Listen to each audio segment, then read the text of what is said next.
All right. Okay. So this is going to be a continuation now of what we've done so far. So I need to just to use a bit of best practice. I need to get you guys used to doing indenting. So don't do it too much, but just so it's obvious um, which section belongs to which div. Hopefully that makes sense because that way it's really useful to organize our web pages because when you are asked in exams to make them, it's really, really important that you structure your work. So I'm going to quickly just add in these. I've already copied and pasted here, so I'm just going to put that in there. Okay. And then the sidebar needs to go just above the main. Okay. Right. Yeah, that's there. I need to close this div, so just there as well. Okay. So now, oh wait, no, that needs to go here. Just so that. Right. So hopefully that makes sense. Now we're gonna now add in some custom now styles to the sidebar and the header. So I'm going to pause the video. I'd like you to also do the same. So just to keep in the fashion of organizing it, so we're comparing it side by side, always, it's a good practice. You don't need to have your style sheets the same length as where your content is on your web page, just so you can look right to left and keep comparing, keep making changes. So I'm gonna come back to you in just 1 second. Okay, so just go. I would like you to make sure you pause the video, and I'd like you to enter this information here, and I'm going to explain what this is. So the first word I'd like to concentrate on is the word flex or display flex. Now, the flex layout allows responsive elements within the container to be automatically arranged depending on the viewpoint size. So basically allows how the item will grow and shrink depending on how many things you have in there. That's the whole point. It enables the flex within that. And then the padding is the space between the content and the border of the element. Okay, so how big you want this space to be. Now I'm gonna press File and Save. Now you're gonna notice nothing's going to happen yet, only because we've not included our sidebar element yet. So you can already see because of this flex, it's made space for our content, a little box here. And remember, like I mentioned before, in this box, you're going to be able to put as many things as you want. We will try and put a table here and there. We're going to try add some more things as the lessons go on. But as you can see right now, this instruction here, you'll need to remember it. It will hopefully create the box for you. Now, I've already done the sidebar information, so I'm going to copy and paste that over. Okay. So I'm going to put that just above the main. Okay, right. Now, light gray, width 20%. It takes up 20% of the width. Padding 20%. Border sizing, border box. Okay, so File, Save All, and refresh. Then there you have it. Okay. Now, if I want to get rid of that little gap there, because you might want to, you can always decrease and increase the padding. So gap. So let's have a look. Let's do 10 pixels. And then File, Save All.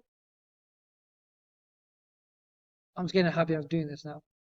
Can you see that? The size shrunk there. And then you can also padding, get rid of that as well. You can also add in a bit of width on there. You can get rid of this. Now the container, let's get rid of, want to make it flush with the header. So 10%. No, leave that one. We'll do this one.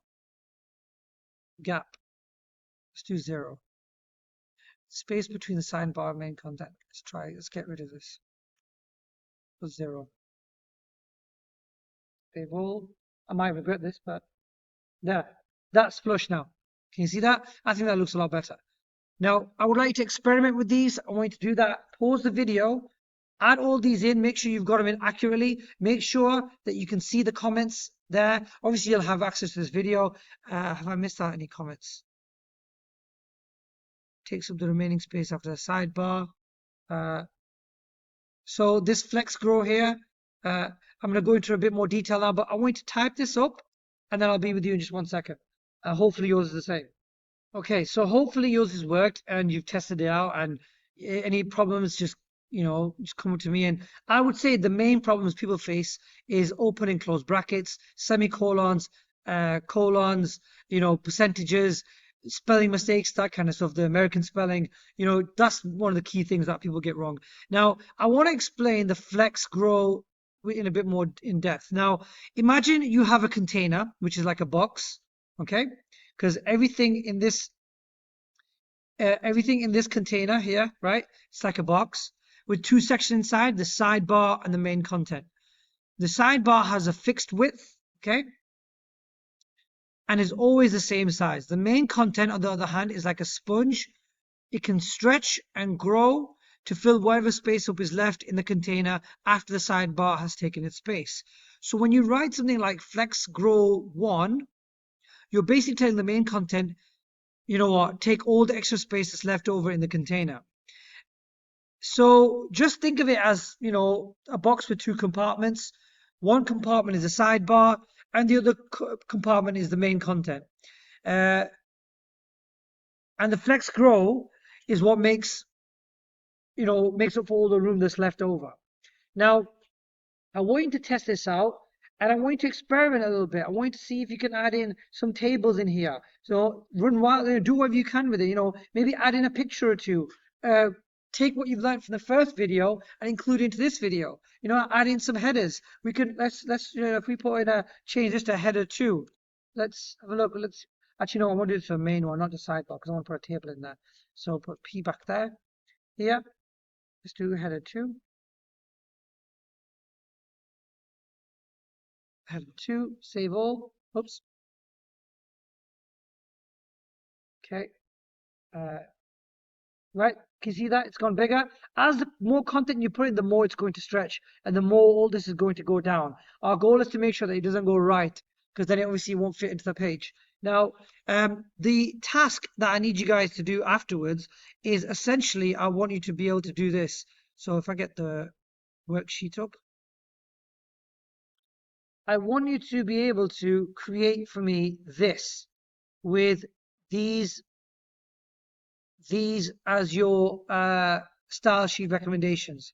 Okay, I want you to put all that in there, and then press save and see what happens. And then hopefully we're going to move on to doing something like this. But I'm pretty sure you all could do this right about now. All of you could do this.